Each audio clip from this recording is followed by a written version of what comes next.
Hi, it's Will from StormTheCastle.com, and here on YouTube you know me as Epic Fantasy, and this is my latest tutorial. This is how to make a rapier.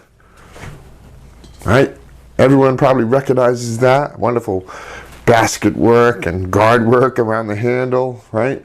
It was a very popular sword between the 15th and 17th centuries, and it was used for ornamental wearing, as a sidearm, as a self-defense weapon, and for duels. And a couple interesting things about them is they were very long swords, between 40 and 45 inches, and they were very thin, like this. It's because the metalworking technology was getting better, and swords were getting thinner and lighter and faster. And I give you the template so you can print up those pieces and use them to make your sword. Thanks for watching my videos. If you're a subscriber, thanks for subscribing. If not, what do? Hit that button.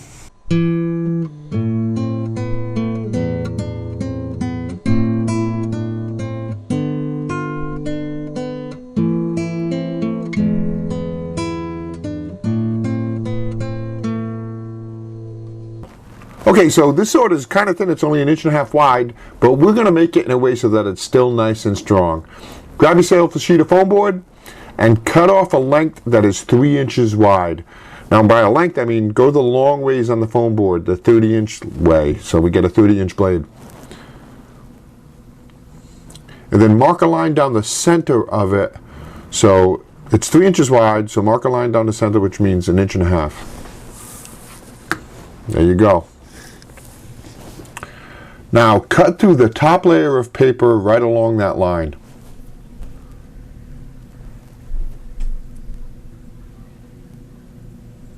And you don't want to cut all the way through the foam board, just cut through the top layer of paper. And you're going to cut some of the foam too, that's okay. And then snap it and fold it in half like this. It's going to snap that foam right on the line, it'll be fine. And you fold it in half, and this is how we make this sword blade nice and strong. See, because of that fold in the paper, when we fold it over and when we eventually glue it, it's going to be a nice strong sword blade, which is 1.5 inches wide. So now we're going to make like a little jigsaw section so we can mount it to the handle. So this is 1.5 inches from the end of the foam board, from the end of the blade, I guess you could say. And then we're going to get, and see how it's 2 sections, one section on each side of the cut or the fold. Have those, which is 3/4 inch. So yeah, 3/4 inch from the fold or the cut. All right. So you got 4 sections there. We'll cut 2 of the sections out, but not 2 sections together. Make sure there's a space between them. See, now what we've made here is an interlocking piece, so we can mount that into the handle of the blade of the sword. And when you fold it over, they don't overlap. See that? That's perfect. That's exactly what we want. Very good. Now flip the sword blade to the other end. Draw yourself a point.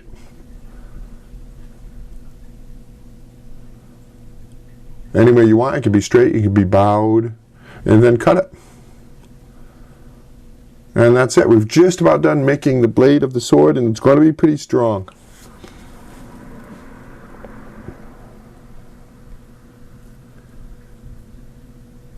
And then glue it. Put a generous amount of glue in there. You can use hot glue gun, you can use white glue, anything that works on paper. Fold it over and press it down nicely. And there you go. You've made the sword blade, the rapier, the blade of the rapier.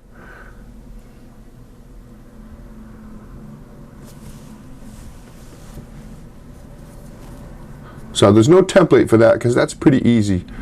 But now we're going to make the handle, and I give you this drawing is in the template to make it easy. Place that on your foam board, and then with a blunted pencil, draw over all the lines, pressing down firmly. So what happens is we are causing an indent in the foam board, and I'll show you that in a second. But draw all the way around it, the whole handle section. Now when you remove it, you can't see it very well here in the picture, in the video, but you'll be able to see the indent, and then you can go ahead and draw those out. Watch.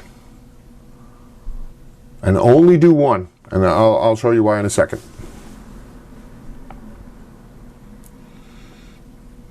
But there you go, looks good. See, now you don't have to worry about drawing this out yourself. I've got it for you right in the template. And then go ahead and cut that piece out and take your time with it. Standard rule apply for cutting foam board. Make 3 passes and take your time, because foam board can be tricky. Put a new blade in and start over. And notice how I didn't cut out that grip there. I didn't cut that out. Leave that for now. But take that piece and firmly glue it onto another piece of foam board.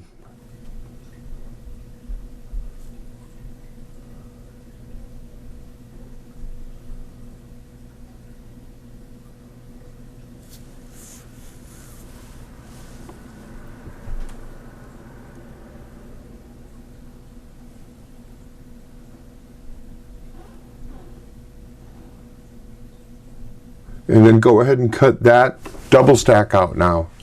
So now when you cut this out, you'll have a double stack of the foam board, and that is the handle of your sword.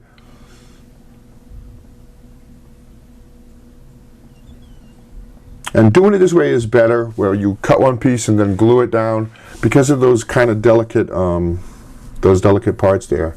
And now you can go ahead and cut out that handle grip section where your knuckle, there's a knuckle guard.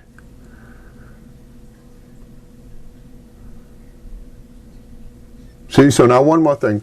The handle has to mate up with the blade. So and remember how we did that kind of alternating sections on the blade? I'll show you. We're going to make the component, we're going to make it the same on the handle here, so we can put the two together and glue them. See, there's your section, and see how they're like that?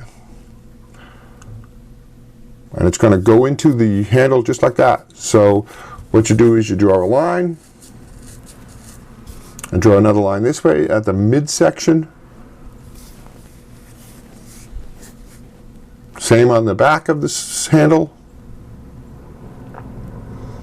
And then cut away the diagonal pieces.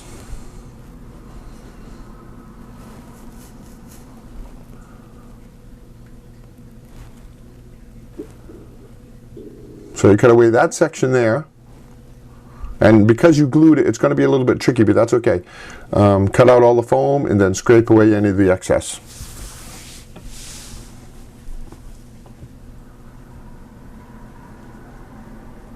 And we don't want to do that other section you see. You want to flip it over and do it the same thing on the bottom.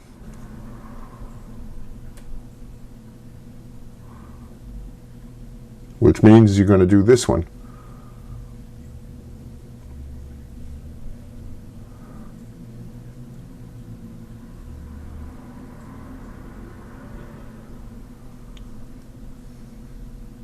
Now it looks like we did the same side, but we didn't. Because you flipped it over, this is now the diagonal corner.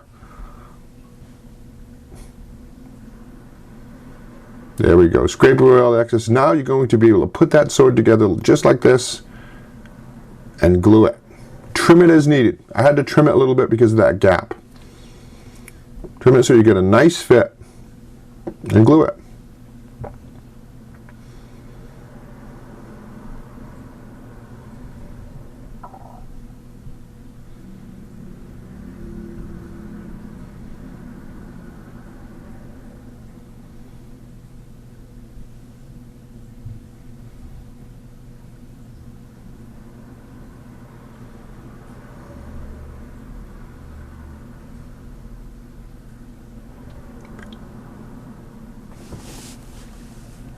Excellent, the sword is built. Now let's do all that guard work, that ornamental work, which is fun. Trace this from the template, cut it out, and then slide it onto the sword like this. And for strength, put it right over that line there and glue it in place. So it's an extra layer of strength for that seam between the parts, the blade and the handle. So glue that on. And now trace out this part from the template And then we're going to do a little something special with this so we can curve these legs. We'll call those 4 pieces spiderwork veins. We'll call them legs. Cut through the top layer of paper on those and then trim them away. About half of the, one layer of foam and about one layer of paper and about half of the foam. And try to keep it even, it'll make a nicer curve. And you can even run sandpaper now on that foam if you wanted to make it nice and smooth. But do that for all 4 of the legs like this. And then take that piece and slide it over your sword.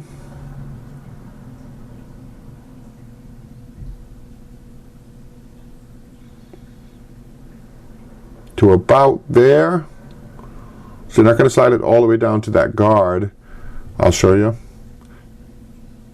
Slide it so it's around 1.5 to 2 inches from it, and then fold those legs over like that and glue them in place, just like that. See how that is? Do all 4 of them. And trim them as needed. You don't have to go with the length I gave you. In the template, it's extra. Those are extra long.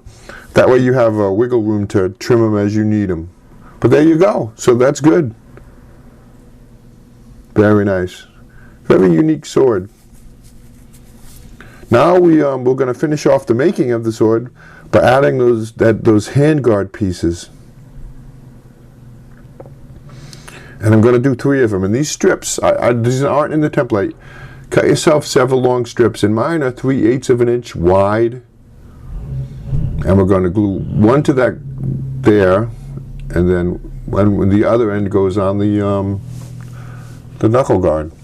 Just like that. So we'll take a look.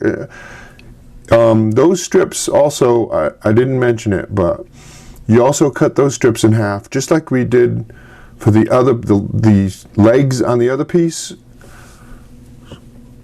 So you took off a layer of paper and half the foam, and that way you can curve them nicely like this. And then trim them. So there you go. That's the first one, that's the longest one, and then add 2 more. Or you could do more if you want, or just do 2, but it looks really good with 3 of them.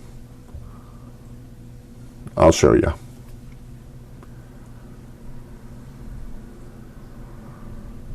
See, the second one would go about like this. But as you're doing it, you'll get a feel for how it curves and what looks good. So 3 of them look good, there you go. It's done. So we have built the sword. I like it. So fun and different. I don't think I've ever done anything quite like this. But I was doing some research on rapiers and different types of swords, and I said, gee, it'd be a challenge to kind of make one that looks nice because of all that work, all that guard work on there is a little bit different. So painting. 3 colors is all I use. There's black, silver, and gold. And you can, of course, do this sword any color that you want. But the handle is black. The pommel, the knuckle guard, and the guard there is gold. So that's the black and the gold. And then everything else is silver. And you've finished off the sword. And take your time with this. But that's that. That's the whole sword. Remember, if you make this sword, this rapier, send me a picture, and I will send you I'll put it on my website, and I will send you a certificate of contribution. Then from here, have fun with the details. Put your family crest on there, and add whatever you want. You know, add some fun details to it. So there is the rapier. Ours has a 30-inch blade, which is actually pretty nice, but the actual ones typically were 40 to 45 inches in long for that blade. But it's pretty durable in terms of the blade and the handle. That guard work is not that durable, but you can have some fun with this sword.